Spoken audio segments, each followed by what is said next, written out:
மித்ரா அப்படிங்கிற ஒரு கன்னட திரைப்படம் இப்ப தமிழ் டப்பிங்கோட யூடியூப்ல வெளிவந்திருக்கு. இந்த திரைப்படம் எப்படி இருக்கு அப்படிங்கிறத இந்த ரிவ்யூல பார்த்துடலாம். இந்த திரைப்படத்தை பொறுத்தளவுக்கு ஒரு ஹாரர் த்ரில்லர் ஜானர்ல இந்த படத்தை எடுத்திருக்கிறாங்க. ஸோ ஹாரர் போர்ஷன்ஸ்லாம் நல்லா இருக்கா பார்க்கலாமாங்கிறத பார்க்கலாம். ஃபர்ஸ்ட் கதைன்னு எடுத்துக்கிட்டோம்னா படத்தோட ஓப்பனிங்லேயே ஒரு லவ்வர்ஸ் வந்து ஊருக்கு ஒதுக்குப்புறமா இருக்கக்கூடிய ஒரு பெரிய வில்லால வந்து ஸோ அன்னைக்கு நைட்டு என்ஜாய் பண்ணிட்டு ஜாலியாக இருந்துக்கிட்டு அடுத்த நாள் காலைல எழுந்திரிச்சு தெரியாமல் போயிடலாம் அப்படின்னு சொல்லி அந்த அப்பார்ட்மெண்ட்குள்ள இல்லீகலாக உள்ளுக்குள்ள போகிறாங்க.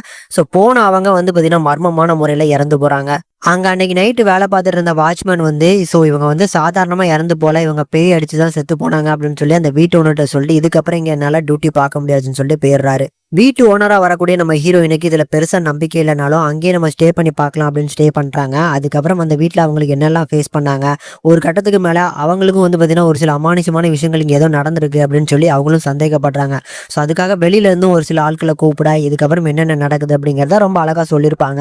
ஆனால் ஒரு நீட்டான பிளாட்டான யூஸ்வலான ஒரு ஸ்டோரி தான். இந்த படம் வந்து பார்த்தீங்கன்னா ரொம்ப ப்ரிடிக்ட் பண்ணுற மாதிரி தான் இருக்குது. சரி படத்தில் இருக்கக்கூடிய அந்த ஹாரர் எலமெண்ட்ஸ் அது அந்த அளவுக்கு நல்லா ஒர்க் அவுட்டாக இருக்கா ஒரு சில இடங்களையாவது உங்களை பயன்படுத்துதா அப்படின்னு கேட்டிங்கன்னா கண்டிப்பாக நான் இல்லைன்னு தான் சொல்லுவேன். ஏன்னா இந்த படத்தில் இருக்கக்கூடிய ஹாரர் சீன்ஸுமே அந்த அளவுக்கு எஃபெக்டிவாக இல்லை.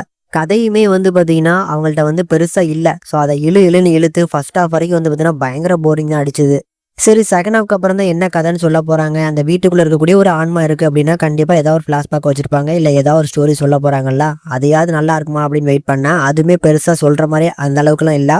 ஒரு சுமாரான ஒரு படமாக தான் செகண்ட் ஹாஃபும் இருந்துச்சு. படத்தில் நடிச்சிருக்கவங்களோட பர்ஃபார்மன்ஸும் பெருசாக சொல்கிற மாதிரி இல்லாமல் டல்லாக இருக்குது அப்படிங்கனால முடிஞ்சால் ட்ரை பண்ணி பாருங்கள். ஒரு ஆவரேஜ் டு வாட்சான ஒரு ஹாரர் த்ரில்லர் மூவி தான். தமிழ் டப்பிங் ஓரளவுக்கு நல்லா பண்ணியிருக்காங்க. மற்றபடி டெக்னிக்கல் சப்போர்ட்டை பொறுத்தளவுக்கு முடிஞ்ச அளவுக்கு நீட்டாக ஹேண்டில் பண்ணியிருக்காங்க. ஆனால் அந்த படத்தில் வந்து பார்த்தீங்கன்னா இந்த ஹாரர் போர்ஷன்ஸாக மேஜராக ஒர்க் அவுட் பண்ணி கொடுத்துருந்தாங்க அப்படின்னா பார்க்கறதுக்கு நல்லா இருந்திருக்கும். அது இந்த படத்தில் சுத்தமாக கிடைக்கல. முடிஞ்சால் வேணால் அவாய்ட் பண்ணிடுங்க.